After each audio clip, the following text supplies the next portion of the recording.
कामचोर बहू। कांता बहन की दो बहुएं थी, बड़ी कल्पना और छोटी प्रिया। कल्पना का जैसा नाम वैसा ही काम। सारा दिन कल्पनाओं में रहती, न कोई काम करती न कोई धाम। अरे कल्पना बहू, जरा अच्छी सी चटनी पीस दे, आज कुछ मजेदार खाने का मन है। पेट में जलन हो जाएगी माँ जी बुढ़ापे में, और वैसे भी मेरा काम करने का वक्त शाम का है, अब प्रिया को ही बोल दो। इतना कहकर कल्पना वहाँ से चली जाती है। कांता कल्पना के ऐसे रवैये से काफी परेशान रहती है। मैं बना देती हूँ माँ चटनी, ऐसा बोलकर प्रिया माँ को चटनी बनाकर प्लेट में खाने को देती है कि तभी वहाँ कल्पना आ जाती है। अरे वाह चटनी, जरा चख कर तो देखो, बड़े दिन हो गए। अरे नहीं बहू, तू तो रहने ही दे चटनी खाना, पेट में जलन हो जाएगी।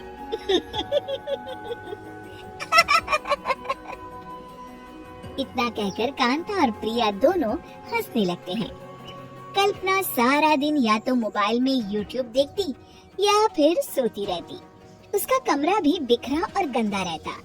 एक दिन कल्पना का पति अशोक उससे कहता है, अरे कल्पना, जानवर भी उस जगह को साफ कर लेता है जहाँ वो बैठता है, तुम तो इंसान हो, कैसे इतने गंदे कमरे में रह लेती हो?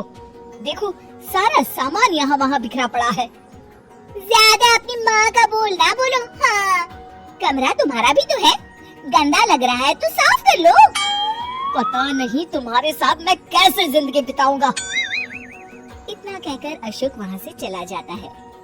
कल्पना बस खाना खाने कमरे से बाहर आती और फिर से कमरे में चली जाती। इससे कांता बहन काफी परेशान रहती। एक दिन प्रिया कांता से कहती है, माँ, मैं सारा दिन काम करके थक जाती हूँ, आप कल्पना दीदी से कहिए ना कि सुबह और शाम का काम बांट ले, मैं तो अब सिर्फ एक वक्त का ही काम करूँगी। हाँ।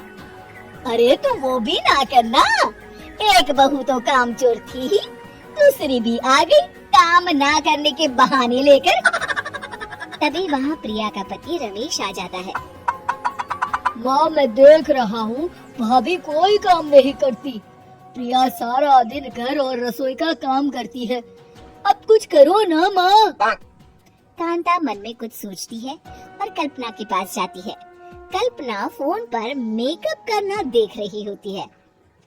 कल्पना, तुम सारा दिन बस मोबाइल देखती हो, घर का कोई काम भी कर लिया करो। प्रिया सारा दिन काम करके थक जाती है, आज से मैंने फैसला किया है, एक वक्त का काम तुम करोगी, सुबह का खाना तुम बनाओगी और रात का प्रिया। आप लोगों ने काम को हवा बना रखा है। अरे पता नहीं थोड़ा सा ज्यादा काम करने में आप लोग घबरा क्यों जाते हैं। और हाँ, बहुत ज्यादा प्रिया की तारीफ मत करिए मेरे सामने, बड़ी बहू तो मैं ही रहूंगी। मैं कुछ नहीं जानती, कल सुबह मुझे वक्त से खाना चाहिए, रसोई में आ जाना, वरना कल से तुझे खाना नहीं मिलेगा। अगली सुबह कल्पना रसोई में नहीं आती है। वो देर से सोकर उठती है और बाहर आकर कहती है, अरे भूख लगी है, आज खाने में क्या है? इतनी देर हो गई, आज किसी ने मुझे उठाया भी नहीं, पता नहीं कहाँ है सब। कल्पना को घर में कोई नहीं दिखता। वो रसोई की तरफ जाती है जहाँ बड़ा सा ताला लगा होता है। अरे रसोई में ताला! ओ, मैं तो भूल ही गई थी। माँ ने आज से सुबह का खाना मुझे बनाने को कहा था। हे भगवान, इतने लोगों का खाना बनाना क्या आसान है? तभी घर के सारे सदस्य बाहर से वापस आते हैं। वाह माँ जी, मजा आ गया छोले भटूरे खाकर। मेरे मुंह में तो अभी भी स्वाद आ रहा है। अरे कल्पना, तेरे भरोसे रहते तो हम तो भूखे ही रह जाते। कल्पना को बहुत गुस्सा आ जाता है। अब बहुत हो गया, आज से मैं अपनी रसोई अलग कर रही हूँ, मैं अपना खाना खुद बना लिया करूँगी। कल्पना अपनी रसोई अलग कर लेती है, पर आए दिन उसका देर से उठना और काम न करने की आदत से वो भूखी ही रह जाती थी। उसी के सामने घर के लोग अच्छे अच्छे पकवान खाते और कामचोर कल्पना को जैसे तैसे ही खाना बनाकर खाना पड़ता। पर एक दिन तो हद ही हो गई। माँ, दीदी आज सुबह से कमरे से बाहर नहीं निकली, हमें जाकर देखना चाहिए। सो रही होगी कामचोर कहीं की, पर तुम कहती हो तो चलो देख लेते हैं उसे। कल्पना कमरे में पेट पकड़कर बैठी होती है।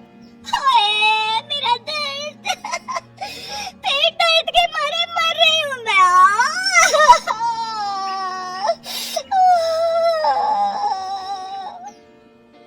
अरे दीदी, क्या हुआ? पेट में दर्द क्यों हो रहा है? डॉक्टर को दिखाया आपने? माँ, कल्पना खड़ी होती है और माँ जी के पास आती है। मुझे माफ कर दीजिए, अब से मैं सारे काम में मदद करूंगी, कभी आलस और काम चोरी नहीं करूंगी। हाँ हाँ वो तो ठीक है, लेकिन अचानक क्या हो गया जो तू काम करने को तैयार हो गई? कामचोर कल्पना।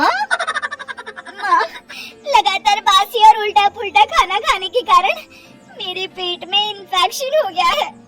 काम न करना पड़े इसलिए मैं 2 दिन का खाना एक दिन ही बना लेती थी। बासी और खराब खाना खाने के कारण लेने के देने पड़ गए। पेट में दर्द हो रहा है। चलो अच्छा हुआ, देर आए दुरुस्त आए।